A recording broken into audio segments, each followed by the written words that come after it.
जय श्री राम। वापस से आप सभी छात्र छात्राओं को एक और वीडियो में स्वागत करते हैं।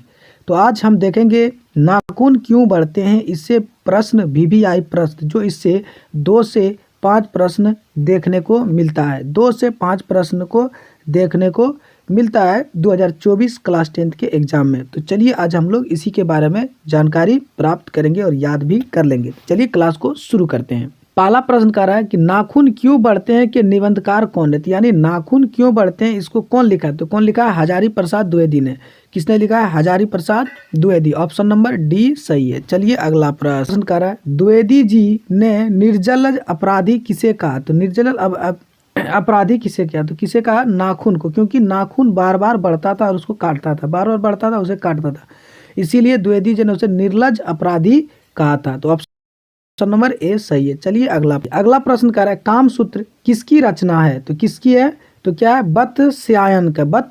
ऑप्शन नंबर सी सही है। चलिए अगला प्रश्न कर रहा है, शिक्षक का अर्थ क्या होता है। शिक्षक का अर्थ क्या होता है। तो क्या होता है, मोम होता है। क्या होता है, मोम। तो ऑप्शन नंबर डी सही है। चलिए कह रहा है, महाभारत क्या है। तो महाभारत क्या है, तो महाभारत एक तरह से क्या है, पुराण है। क्या है, पुराण है। जैसे गीता भी क्या है, पुराण है, तो पुराण है। ऑप्शन नंबर डी करेक्ट है। चलिए अगला प्रश्न करा, कौन छोटे नखों को पसंद करते थे। कौन करता था, छोटे नखों का पसंद करता, दक्षिण नानती। कौन करता था, दक्षिण नानती करते थे। ऑप्शन नंबर ए सही है। ऑप्शन नंबर ए सही है। अगला प्रश्न करा, हजारी प्रसाद द्विवेदी का जन्म कब हुआ था। तो कब हुआ था, 1907 ईस्वी में हुआ था। हजारी प्रसाद द्विवेदी का जन्म कब हुआ था, 1907 ईस्वी में। तो ऑप्शन नंबर बी करेक्ट है। अगला प्रश्न कह रहा है कि हजारी प्रसाद द्विवेदी का जन्म कहाँ हुआ था। तो हजारी प्रसाद का द्विवेदी जो हुआ था बलिया उत्तर प्रदेश में। तो कहाँ हुआ था, बलिया उत्तर प्रदेश। जो ऑप्शन नंबर सी सही है।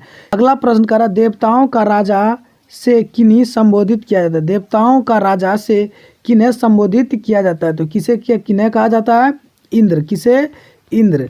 चलिए ऑप्शन नंबर सी करेक्ट है। अगला प्रश्न कर, नख किसका प्रतीक है। तो किसका है, प्रसूता का। किसका, प्रसूता। ऑप्शन नंबर बी सही है। अगला प्रश्न करा, पृथ्वीराज रासो किनका संपाद है। किसका संपाद है, तो किसका है, हजारी प्रसाद द्विवेदी का। तो ऑप्शन ए सही है। तो अगला प्रश्न करा, हजारी प्रसाद द्विवेदी कब पद्म भूषण की उपाधि से सम्मानित किया गया था। तो कब किया गया था, 1957 ईस्वी में। कब, 1957। और प्रश्न कहा रहा है कि हजारी प्रसाद द्विवेदी की मृत्यु कब और कहाँ हुई थी। तो हजारी प्रसाद द्विवेदी का जो मृत्यु हुआ था दिल्ली में हुआ था। कहाँ हुआ था, दिल्ली में। अगर डेट की बात करें तो 1979 ईस्वी में हुआ था। तो ऑप्शन नंबर ए करेक्ट है। अगला प्रश्न को देखते हैं कि नाखून का इतिहास किस पुस्तक में मिला था। तो किस में मिला था, कामा सूत्र मिला था। किसमें, कामा सूत्र में मिला था। तो ऑप्शन ए सही है। चलिए अगला प्रश्न करा, हजारी प्रसाद द्विवेदी ने डी लिट की उपाधि किस विश्वविद्यालय से प्राप्त की थी। किस विद्यालय से,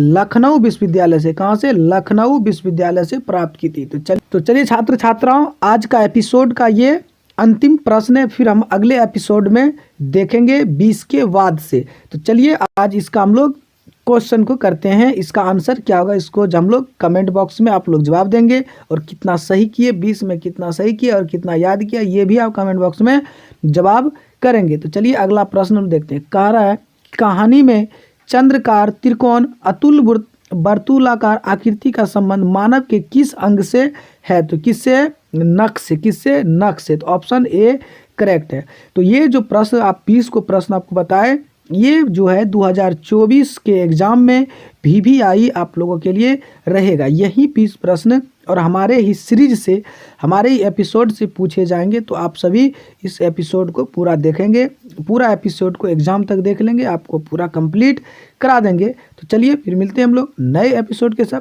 तब तक के लिए धन्यवाद। जय हिंद, जय भारत, जय श्री राम।